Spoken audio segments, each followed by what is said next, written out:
अस्सलाम वालेकुम students, I hope आप सब खैरियत से होंगे। तो आज हम कंप्यूटर का क्लास 10 का हमारे पास जो टॉपिक है वो है बेसिक स्टेटमेंट्स।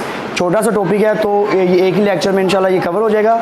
तो इसमें हम देखते हैं स्टेटमेंट्स हैं हमारे पास। इससे पहले जो हम टॉपिक था हमारा जिसमें हमने काफ़ी लेक्चर थे वो हमारे पास कमांड्स का था। उसके अंदर हमने बेसिक कमांड्स को डिस्कस किया था और उससे पहले मैंने आपको बताया था कमांड्स और स्टेटमेंट में फ़र्क होता है।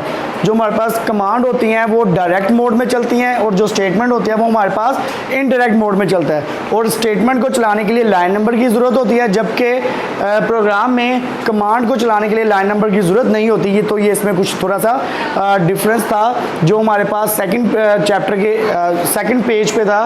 तो अब हम ये टॉपिक स्टार्ट करते हैं। हमारे पास एंड स्टेटमेंट है। एंड स्टेटमेंट में हमारे पास क्या है ये हम तब इस्तेमाल करते हैं जब हम पूरा कंप्लीट प्रोग्राम लिख लेते हैं। फिर उसके बाद हम क्या करते हैं एंड पे एंड स्टेटमेंट लिख लेते हैं।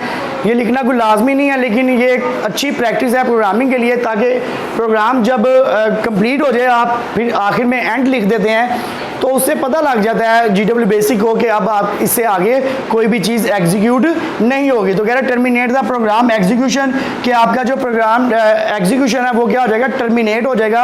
और नेक्स्ट आपका जो भी प्रोग्राम इससे आगे जो होगा वो भी रिजल्ट की तरफ प्रोग्राम आपका जाएगा।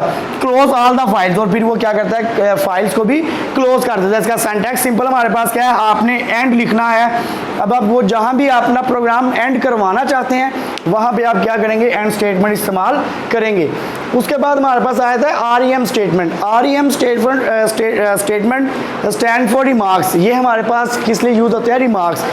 इसको कहते हैं ये नॉन एग्जीक्यूटेबल होता है। नॉन एग्जीक्यूटेबल का मतलब हमारे पास ये होता है कि ये जो आपके पास स्टेटमेंट है ये आप प्रोग्राम में लिखेंगे तो सही, लेकिन ये जब आउटपुट आएगा तो ये उसके अंदर शो नहीं होगा। तो इसलिए हम इसको रिमार्क्स कहते हैं। इसका सिंटैक्स देख लें ज़रा। आप लिखेंगे REM और आगे आप ब्रैकेट में अपने रिमार्क्स लिख सकते हैं। हम कोमा लिख के उल्टा कोमा लिख के फिर भी हम रिमार्क्स आगे लिख सकते हैं। इसके दो सिंटैक्स हैं। रिमार्क्स आप जैसे आप मैच देख रहे हो, क्रिकेट का मैच हो या कोई भी मैच हो, तो उसमें साथ साथ कमेंट्री चल रही होती है कि क्या क्या हो रहा है उस टाइम मैच के दौरान।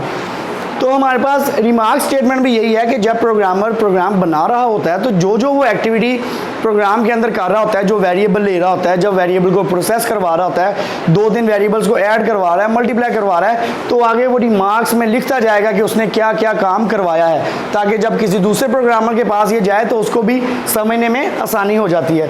फिर उसके बाद हमारे पास आती है स्टॉप स्टेटमेंट। स्टॉप स्टेटमेंट हम कहाँ पे इस्तेमाल करते हैं, जहाँ पे प्रोग्राम को हमने क्या करना हो, रोकना हो, स्टॉप करवाना हो, बंद करवाना हो, कुछ टाइम के लिए ब्रेक देना हो, तो तब हम उसको वहाँ पे क्या करते हैं, स्टॉप स्टेटमेंट इस्तेमाल करते हैं। इसका सिंटैक्स हमारे पास यही है। आपने किसी भी लाइन नंबर के ऊपर स्टॉप लिखना है तो जब आपकी ऊपर वाली लाइन एग्जीक्यूट हो जाएंगी तो इस लाइन के ऊपर आगे वो क्या हो जाएंगी, स्टॉप हो जाएंगी। तो ये आज का हमारा टॉपिक था। हमारे पास जो स्टेटमेंट है एंड स्टेटमेंट है, प्रोग्राम के एंड पे इस्तेमाल करते हैं। फिर उसके बाद रिमार्क्स हैं। रिमार्क्स आप प्रोग्राम में साथ साथ लाइन के ऊपर देते जाएंगे। फिर उसके बाद हमारे पास स्टॉप स्टेटमेंट है। ये हम प्रोग्राम को स्टॉप करने के लिए, रोकने के लिए, कुछ टाइम के लिए हम इस्तेमाल करते हैं। तो ये आज का हमारा टॉपिक था। आई होप कि आपको समझ आ गई होगी। Thank you so much.